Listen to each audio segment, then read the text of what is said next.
is not just about supporting the poor or seeking their liberation. It's also about what the poor have to offer as well. And like Pope Francis has expressed that recently, where he wrote, "I want a church which is poor and for the poor. They have much to teach us. In their difficulties, they know the sufferings of Christ. We need to let ourselves be evangelised by them, to embrace the mysterious wisdom which God wishes to share with us through them." But can you comment on that? Yeah, I certainly can. I think what Francis is saying there is that there's a sense in which we can be converted by the poor. We can discover meanings, true meanings about God through the poor that we wouldn't otherwise discover. There are many examples we could probably give that would illustrate this. Romero, soon to be Blessed Romero's life is one of them. He talks about having forgotten his roots. He was born poor, he grew up poor, he says, but then he went away to Rome and trained as a priest. Eventually he was made a bishop. And he describes himself as a fairly conservative bishop, as a bishop who's not comfortable with liberation theology in as much as it seems to question authority, that dialectical analysis business coming in. Somewhere along the line, once he's back in El Salvador and he's experiencing poverty, he's seeing children who are dying because their water's poisoned, but that's all the water they have to drink. He's seeing campesinos, peasant farmers, who are working themselves to death. Something inside him begins to change. So in his diaries, not long, 6 months before he dies, he's referring to what he learns from the poor as the voice of the Lord himself. So it's almost that there's something unique and revealed in and through the poor. The questions begin to change. The questions are different once you're exposed to the poor. Now this seems that this is a long way off. This is halfway around the world. This is Central America. It may seem a long way from Sydney, Australia, or even Melbourne. But it's not that difference in structure to what many of Eureka Street's readers may be familiar with. Anyone who's done a home visitation for Vinnie's, for example, would be aware that you're experiencing something unique. It's not always pleasant. Sometimes it's challenging. But you get home from a home visit and you sit down and you say, wow, maybe the differences between a Ford Ranger and a Toyota Hilux aren't that important anymore. How do these people deal with what they're doing? Questions you ask of yourself. Am I hoping for the right things? What is reality really about? Is my view of reality too narrow? So a whole series of different questions are prompted because of your exposure to the poor. And it's these questions that lead you more directly, more succinctly, more fully to God, I think, is what Francis is on about. Around now is the second anniversary of the election of Pope Francis. Has he changed the climate in the Church with regard to discussion and acceptance of the preferential option for the poor? I think undeniably yes. There are two things I'd probably like to say about that. The first is about liberation theology. And the second is about the option for the poor directly. Things actually begun to change before Francis, I think, with respect to liberation theology. Now Cardinal Gerhard Müller has been appointed to the position of prefect for the Congregation of the Doctrine of the Faith. He was actually appointed by Pope Benedict. So that change has occurred before Francis. He has written with Gutierrez. He's written a book with Gutierrez, and he actually has said, I think, that when he met Gutierrez in 1988, so this is in the middle of all of the 1980s, and had a conversation with Gutierrez, he became fully convinced that there was no problem with his liberation theology and it was perfectly orthodox. So this is the cardinal who is now overseeing church doctrine. That itself is a non-trivial shift, obviously. The option for the poor. John Paul, by the middle of the 90s, defined the option for the poor as a special primacy in the exercise of Christian charity. That was a definition we got from John Paul. Francis undeniably agrees with that definition, but he probably takes it further. It becomes stronger in him, in his stance. We talked before about learning from the poor. This is where Francis becomes stronger. It's not just about working for their liberation, but it's about being with the poor, seeking their liberation.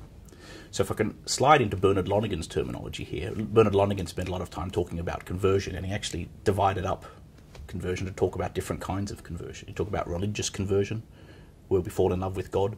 He talked about moral conversion, where we live that out in our life.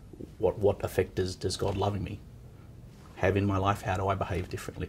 But he also talks about intellectual conversion, about how we understand and what we judge to be true. That, I think, is where where Francis takes the strongest stance. So it's not just religious and moral conversion, there's also this intellectual conversion that's fully and firmly focused on the experience of the poor and what they have to give to us.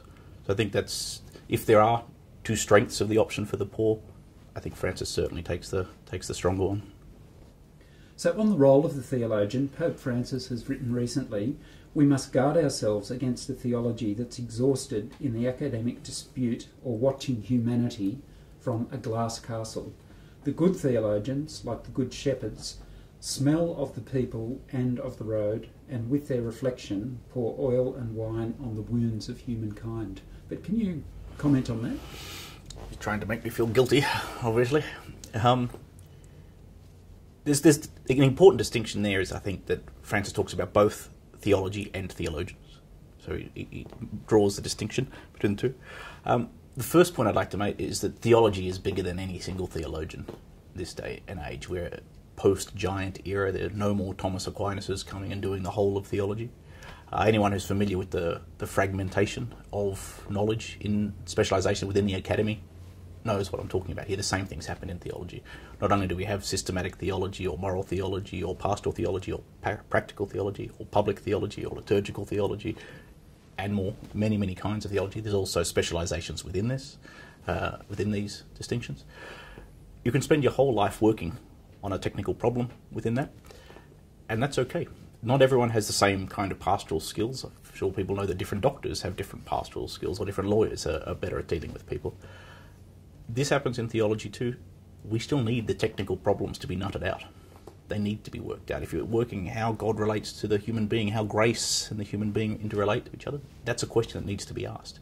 It may not, in the short term, have an immediate impact, but it's a very important question and it needs to be solved. So that's one thing I'd like to say, is that we need to cooperate in that sense. It's about cooperation within the academy, within theology. No one theologian will do it all. So that much needs to be said. Theology, I think, needs to be able to heal humankind, but perhaps not every theologian is doing the same thing, if that makes sense to you. The second point I'd like to make is that theology, broadly speaking, mediates between a religion and a culture. Now, cultural change works very slowly. Lonergan was fond of talking about a fellow that sat around, in the British Museum writing. Now, you wouldn't think that is too much in terms of interacting with people or changing history, but then when you think that person is Karl Marx, and you look at the 20th century, that sitting around in the British Museum writing has actually had an enormous impact on history. But the manifesto was written in 1848 and the wall came down in 1989.